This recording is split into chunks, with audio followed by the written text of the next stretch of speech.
Yeah, expected to have him back. Can't get into specifics on it, but it was, a couple of weeks he was out there, and we plan to have him practicing this week. How is he dealing with everything? Because he began the year as a starter. How is he dealing with everything? Yeah, he seems to be doing well. I think he's looking forward to getting back out there and getting practicing and feeling better. So he needs to get back into the rhythm of practicing, and then once you get healthy again, then you get back on the field, you start to feel better. But until then, yeah, he probably wants to get going and get anxious. Yeah. Second row right, Joey Kaufman, Columbus Dispatch. Ryan, Harry Miller in August looked like he was in the competition for that center spot. And when the second team came in late in the game, looked like he was at left guard. Do you still see him as a center? Are you looking at him more as a guard? Where does kind of he fit in now? He's probably more of a swing guy now. He can do both, and which is good. Anytime you have versatility and you can play both, that's a good thing. So, played it last year and played it obviously in the preseason. So, again, both positions. Has Luke done enough at this point through 6 games that's his starting spot kind of going forward? Keep working at it, but so far, I've been pleased with the way he's played. He's been solid across the board. We'll keep evaluating, keep looking. We have rotated guys in and out of there, which has been good. As we have a pretty deep offensive line room, which is a value obviously as we head into the second half of the season. Let's go fourth row left, Jacob Benji, the Lantern.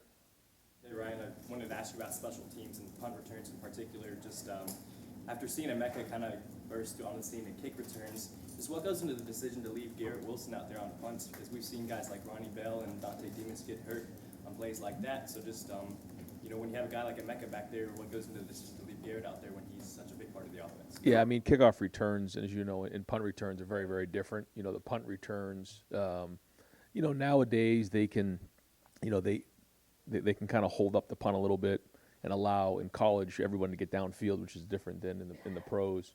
And so you see a lot of the Australian rules guys come over and kind of hold it up a little bit and rugby style things like that. And you can have multiple gunners, so it's a little harder to get those punt returns going. We've been working really hard. We are close, a couple blocks away just last week to getting that done.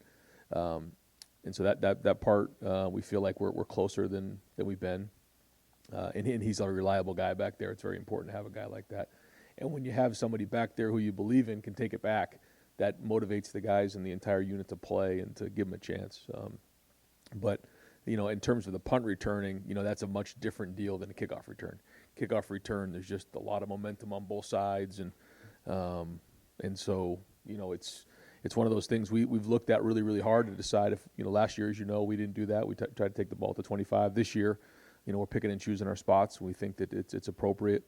And a big part of that is the guys who are on that unit. It's not just the returner; it's everybody involved. Speaking of the offense, it seemed like every time you had the ball, you scored at the end of a series. So I know your hands deep in the offense and play calling and whatnot, but who else do you want to highlight that goes into making the decisions on offense and play calling and have it just roll and roll that teams can hardly keep up with it? Well, it's everybody, and it's when things go good, when things go bad. You try to figure out why that is, but we have very, very good players. That's the first thing, and those guys are doing a good job right now of executing. But in terms of the game planning and play calling, Kevin and I do it together, and then certainly Stud and Tony and Brian Hartline and Corey and all the guys in that entire room help put that plan together on a weekly basis. And but the most important thing is certainly a clean plan, but practicing well and executing at a high level during the week, so that when you get to the game, you put it back on the field. You can't just show up on Saturday and expect that to happen. So, if we want to continue to build, we have to continue to practice better. Right in front of him, Dan Holt, 11 Warriors. Ryan, we saw Cam Brown leave the game early on Saturday. Kind of what's his prognosis? Yeah, I don't know if he'll practice this week. We'll kind of go day to day and see how he's feeling. But, he's a guy who's been playing when he's been out there. He's done a good job. It's just, he's had a hard time staying on the field, and so hopefully this is just another bump in the road. But once he gets back, he's a big part of our defense. You think he'll be back for the Indiana game? I hope so. Yeah, we'll see. We could probably get a better idea towards the middle of the week. Position group as a whole. Obviously both Cam and Seven have both had to deal with some injuries. Just how do you feel about where that position is in terms of who you got starting out there and your depth there? I feel solid about it. I don't know if I can sit here and tell you I feel great about that right now. midway through the season, I think we're better than we were 6 weeks ago. But overall, still looking for more consistency and more production from that spot. A little far left, Justin Holbrook, WCNH. Just your thoughts, Ryan, on the Big Ten having 5 teams in the top 10, and what is it about the conference that maybe has changed since you've been here, and why there are that many teams at the top? Yeah, I don't know if I can put my finger on it, but we have some great coaches in this league. We have some great universities who do a great job recruiting, and it's exciting. It's exciting for our conference, and we got some of these big games coming up here in the next 6 weeks, but it's great for the conference, and we're obviously excited to play them. Front row, middle, Bill McGinnis, Columbus Dispatch. Hi, Ryan. Early in the year when you guys were struggling, you admitted you weren't sleeping very well. How are you sleeping now? And I say that in the context of how good do you feel about where you guys are right now? Yeah, I don't know how well I'm still sleeping. We still got a lot of football left. We haven't done anything yet, but I think that there is some confidence being built. You can see that some guys are starting to settle into some roles, and that's a good thing. And we're not doing everything for the first time. And I think when we walk onto the field, we're expecting a high level of execution in all 3 phases, and because of that, there's just a confidence about the team right now that's good. But the competition's going to increase. We're going to have to go on the road here, a night game at Indiana, and play well here, pretty soon, and the games are just going to get bigger and bigger. So, we still have a young team that hasn't changed, but having 6 games under our belt, I do think we're in a better place than we were six games ago. And in your mind, what are still the biggest issues, the biggest questions you guys have to answer? I don't know if it's 1 or 2 things. I just think that as the competition increases, things get harder and harder. Executing at a high level and using fundamentals and taking care of the football and tackling and all those types of situations. Because when you play in matchup games, you play in tight games, every play matters. Every rep matters, and all it can take is 1 or 2 plays, and your whole day can be ruined. And while we played well the last couple of weeks, that wasn't really the case where it was come down to 1 or 2 plays. And so, just continually focusing on that and fundamentals, and winning the wars up front on the offensive defensive line, stopping the run, running the football, playing situational football. It's going to come down to some short yardage plays here in some of these tight games, some red zone execution, those type of things. What do you want to get done this week? I know you got practice yesterday, today. Yeah, we're keeping it as game-like as we can. So Tuesday is going to be a padded practice. Wednesday will be a padded practice, and we'll take the pads off on Thursday. Tuesday for us is first and second down. Wednesday, third down red zone.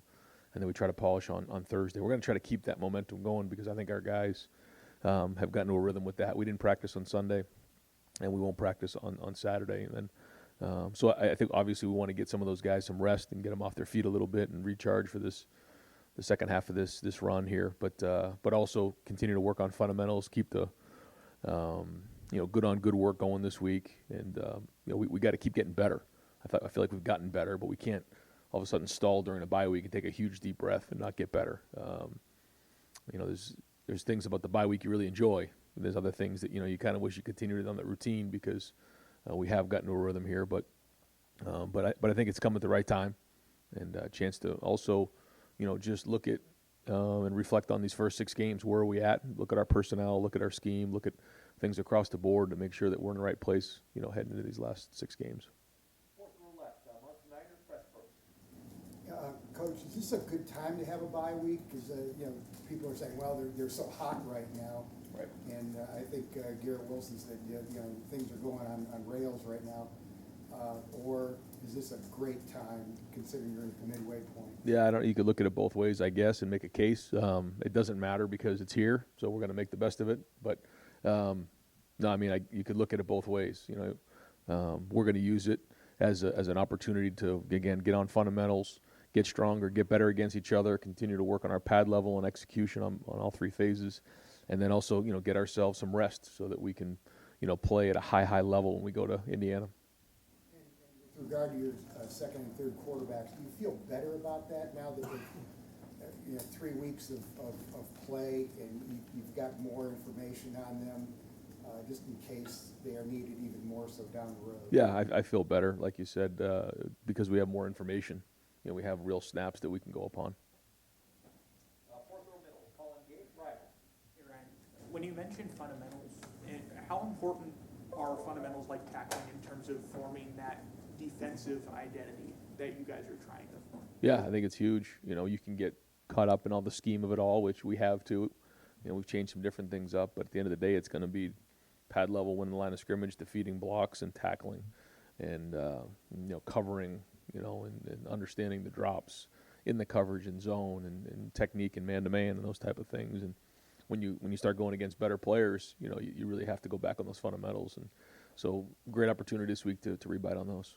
What kind of things are you guys focusing on in practice this week to kind of make sure those, whether it's well-formed tackles, whether it's tackling in space, what kinds of things are you guys doing to make sure that's prepared for the rest of this second half of the season? Yeah, we'll use some good on good. So the ones will go against the ones, which is we don't do a ton of that in season. We do some, but more, pad level and those type of things, and coverage against our best corners will go against our best receivers, and our best tackles will go against the best defensive ends, and all across the board, so that we're going against really good players every day, and you have to use fundamentals when you do that. There'll also be a lot of teaching opportunities in practice the next 3 days where we can get some things fixed or teach some things that maybe we see projecting out the next couple of weeks that we'll need. Are you adding things on offense just to give these better teams something to think about? Travion out of the backfield purposely? Well, I think first off, you always have to try to stay a step ahead, and the good news is, when you have weapons like we do, if they take one thing away, you want to make sure you go attack them in another way. But that's part of this job, is trying to stay one step ahead and figuring out, how are they going to attack you on offense and defense, and having some change ups, but not getting crazy, because you got to make sure you rely on the stuff that you know really well. And again, that's kind of the art of coaching, especially late in the season. Is there a recruiting strategy this week? How many people you can see get out, et cetera? Yeah, we went out yesterday. We'll be out Friday, and it's a great opportunity. It's the first time we've really been out and back on the road again, which is really important for us. You've now seen kind of 6 weeks, or I guess 5 weeks of Stroud here. What's maybe most surprised you, and where do you think that he still has to grow? I don't know if there's been any super surprises. I think that there's really some good things in there that he's done. He's the last couple games, he's made good decisions. He's seen it pretty well. He's prepared at a pretty high level. He's shown some toughness along the way. But as these games get tighter and they get tougher, he's going to get challenged in different ways. And so the focus just has to be on the process of getting better every day and preparing and taking one game at a time, because, certainly in this league and what we're about to go into, every week is its own, story. And nothing you did the week before matters at all. And understanding that's going to be important. Front, second row, middle, Stephen Heath, Cleveland.com. Recruiting, I think when we asked you over the summer, you said you were pretty happy, pretty pleased with where the numbers were for both classes. Kind of highlighting, you could take your time a little bit and do this more normally. But did you think, where the numbers are right now with both 22 and 23, did you think that's where it would be by this point? Are you still pleased with that? Or? Yeah, I think we're in pretty good shape. I mean, one of the good things that we're able to do now is to start to evaluate some of the guys who have played. It's been a while since some of these prospects have been on the field and actually played in games. So we're gathering that information and evaluating those guys, and so really trying to be thorough about it. Far left, Heath, Brendan Gould, Buckeyes Now, Sports Illustrated. Coach, I want to start with a non-football question. Fox and ESPN put out a couple of really nice pieces this weekend about your story and your mental health initiatives. I think it opened the door to a lot of people who had not yet heard that story. Is there anything latest that you can share with us on those initiatives? Well, we got some great feedback from the On Our Sleeves Foundation over at Nationwide, that they've received a lot of positive feedback and a lot of donations, which is really important for what they do there with the Behavioral Health Pavilion, that really operates on a deficit. They don't make money on that, so they need that in order to operate and to serve Central Ohio area in that area. But yeah, I've gotten a lot of positive feedbacks too, just in messages and people reaching out. And the whole idea was to bring attention to it, to maybe help one or two people, and maybe it's more than that. But I just felt like, you know, the legacy of my father now can be felt, that maybe there was somebody, you know, in Ohio or somewhere across the country that saw that story and asked for help, got help, or somebody was able to help someone that they loved and you know, called out something that maybe would otherwise got, you know, pushed under the rug. And it wasn't easy to do, but you know, I feel better afterwards for doing it. And again, maybe it helps somebody out there.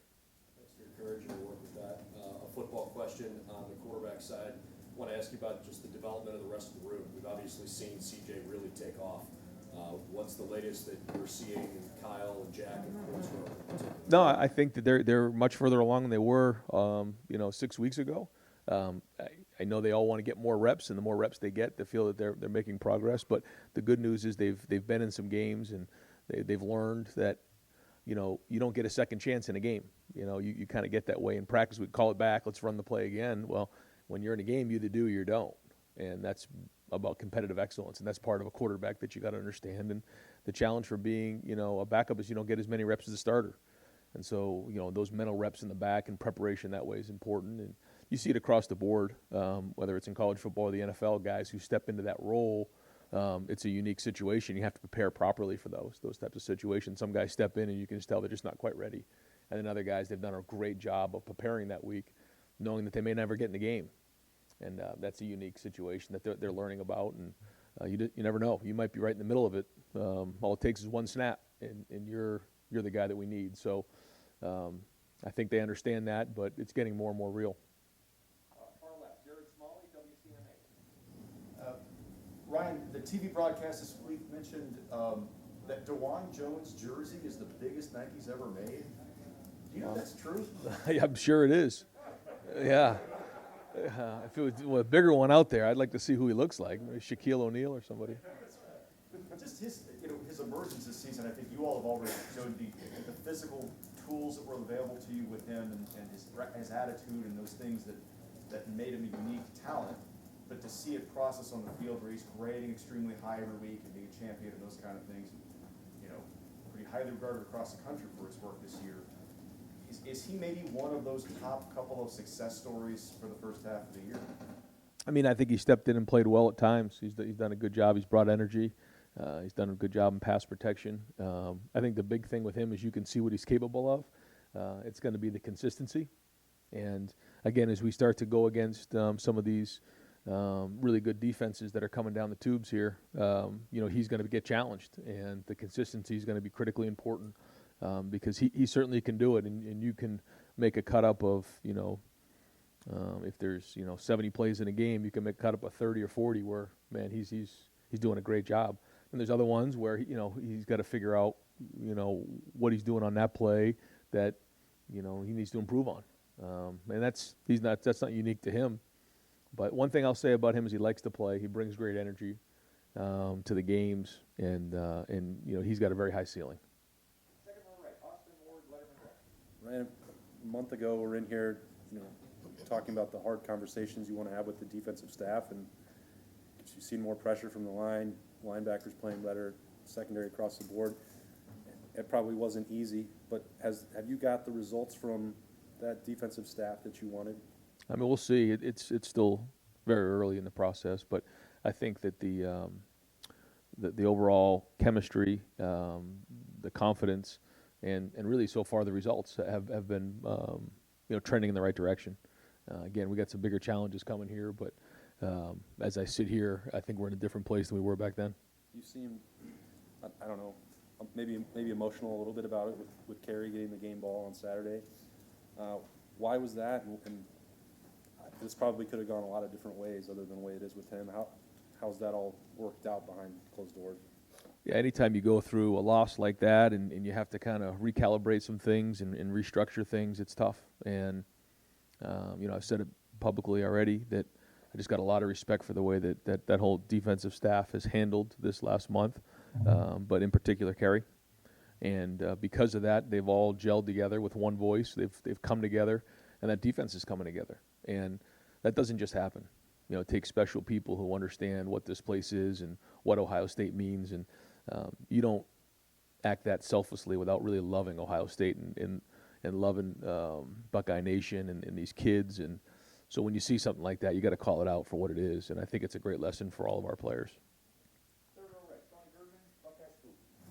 Along those lines with the defense, how do you know when it's time to add more, and are you there yet? In terms of, To do more with the defense and add more things to it. right. I mean, that's the art of coaching. I mean, there's times where, you got to go. You got to put some things in and mix it up. Then there's other times where, you get done with the game and you're like, man, we did too much. And that's that fine line. And I have actually talked to the guys about that. We got to keep adding, but at the same time, we can't all of a sudden get done with the game and be like, man, we tried to do too much. We're jack of all trades, master of none. Like, that's not a good feeling either. And so that's the back and forth conversation that these guys have got to have. And, I trust them. I mean, they're preparing at a high level. They're getting the guys ready. They're identifying what their guys can do better now. And so because of that, there's a lot of rhythm. And I also think there's just rhythm in the game right now for them where Kerry's upstairs. He sees it very, very well up there. The information that's coming down to Matt. Matt's doing a good job of calling it. Larry's doing a great job down on the field. And so is Al. And then I talked all season long about paring down rotations and all of these things. You've got two sets of two linebackers, seem to be playing really, really well right now. How would you assess that, and does that surprise you that you can rotate like that? I think that they're getting better every time they play, for sure. We'll see again as we go into these last 6 games where they're at, but there's definitely improvement. And I think when you can play 2 guys at each position, that helps. Let's say you play 70 plays. If each guy can have 35, you can be more efficient. When you cut your plays in half, you can just be faster. You can, you can play with more precision. Just the whole thing. You can focus better. When you cut those reps down, and then as they get more and more reps under their belt, then they can take on more reps. There's still not a lot of guys on our defense that can play a full of the whole game over there, 70 some odd plays. So we get guys in and out, but it's starting to build up. You're starting to see those rep counts add up on some of the guys, and that's a good thing. Because if we're going to stop some of the offense we're about to play, the linebackers got to play well. Right behind it, Nathan Barrett, Cleveland.com. Continuing the theme here, but you've talked before about the job that Larry's doing, the job that Kerry's doing, and how that's all sort of funneling together. But obviously, there's staffs out there where they have sort of a run game coordinator, pass game coordinator. Is that what you would kind of call what's happening right now? And is the way it's working giving you any new ideas on how to structure this in the future?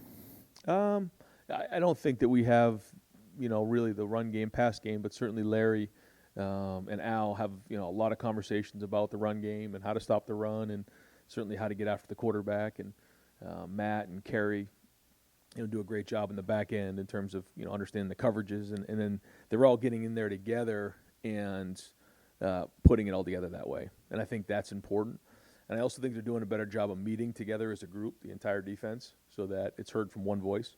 And I think the players, the feedback I'm getting from them is that they appreciate that because they understand how the back end fits in with the front end, and everybody's, moving in the same direction. Components were all still pretty much in place from the beginning. That collaboration was already happening. What are you seeing or hearing as far as the way Matt is calling the game? Is it decisions he's making in the moment? Is it just communication? What's different and what's been better? I mean, I don't know if I can name one thing, but I think it's just the whole thing. It's just, job responsibilities and how it's going to, how these guys are going about, putting the game plan together and calling it. It just seems to be working the way it is right now. Far right, in the back, Zach Carpenter, Letterman Row. Hey, Ryan, I know guys like Paris Campbell really use that little pop pass behind the line of scrimmage really effectively.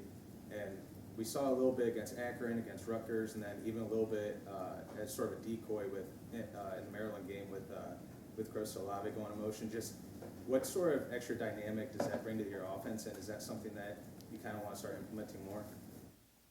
Yeah, the jet sweep is something that has really come into our game probably in the last 3 or 4 years. It's an opportunity where, one of your guys is running full speed at the snap when everybody else is still, and he can get the ball either on a handoff or a quick toss, and he's going full speed the minute the ball's snapped. And so that allows us to attack the perimeter. And we try to find as many ways as we can, whether with bubble screens, running the ball, throwing the ball out there, or this, to attack the perimeter. And anytime you can force them to defend the entire field, now you're creating space for your players. And then the same thing is, vertically. You gotta push the ball vertically. And that's the goal of our offense. How can we stretch it this way and this way to create more and more space for our guys? And that's a play that we've used here now. We don't use it a lot. We don't try to overdo it, but when appropriate, it's a great opportunity to get our guys the ball out in space. And I'm curious because I asked Jackson last week, is that something the receivers are clamoring for? Because you talked last week about not wanting to force feed any of the receivers or anybody. So I know that's a great way to get them the ball and kind of get them their touches, but I'm curious, how much collaboration is there in the offense with maybe some of the veteran receivers or veteran guys?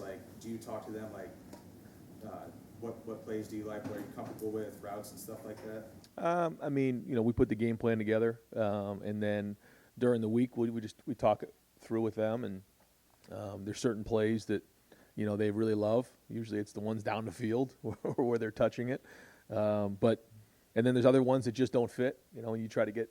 And usually it's in practice. You can tell right away. Usually the first couple times you run it, if it looks good and guys like it, then you keep it. If you have to run it a fourth and fifth time and it just isn't working, you're probably better off just throwing it out. And that's where you try to make a decision. You've invested meeting time, walkthrough time, practice time on a play. Do you keep it or do you throw it out? And that's where when you get into that Wednesday, Thursday, you have to make those decisions. But we're always listening to the players' feedbacks, in terms of what they think and what they see on film and how they like certain plays. Time for just a few more. Second row left, Steve Hellwagon, 24/7. Yeah, Coach, you talked about the progress of the linebackers here a couple minutes ago. I think Tony maybe asked you about that. The other two lines of your defense, the defensive line and the secondary, just in general terms, the progress from game 1 to game 6 and what you've seen there and what both those units need to do going forward. We played a lot of guys up front. We played some young guys up front, and that's been a really good thing for our future. But we need those veteran guys to play well for us in the second half of the season. So looking forward to get Tyreek back and make sure we get through this week with Haskell and hopefully get him back next week. And those anytime you make a run here in October, November, you need your veteran players to play veteran. I think we've created some depth there, which has been good. But the expectation here in the D-line. So looking forward to see that progress being made. And there has been. There's definitely been some really good plays there, and they've gotten in the backfield. And you can see the last couple of weeks we're creating more sacks and creating more disruption in the backfield. And again, as the competition increases, we just have to continue to build on that. In the back end, I think, we've been better. We're better than we were last year. But there's still a lot of things to improve on. Still some young guys out there. But again, it's the same idea. Some of the guys who have played out there before, like Seven and Cam Brown and those guys. We're counting on those guys to be veteran and play for us. But again, I think we're better than we were, but we still got a ways to go. Ryan, you guys were kind of a headline early in the season with the loss to Oregon. Since then, a number of teams considered preseason have dropped games and kind of fallen off.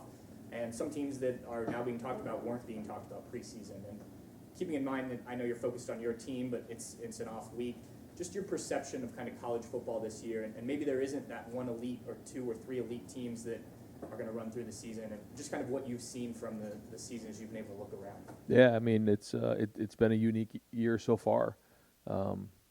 Why is that? I don't really know, but maybe it's coming off of COVID, maybe it's the transfer situation. I don't really know, but yeah, it's been a strange year so far, and I think the teams that just continue to get better week in and week out are the ones that are going to show up here, in November. But you got to take care right now. You can't worry about all that stuff. And the good news for us is, feel like you hold your own destiny in your hands, and you just got to continue to get better, and that's all you can ask for.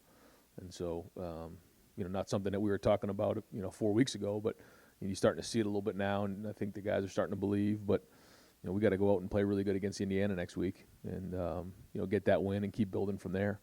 There's still a lot of things that need to get done before we consider what's coming next. But it has been a very unique year, and interested to see what these next 6 weeks look like.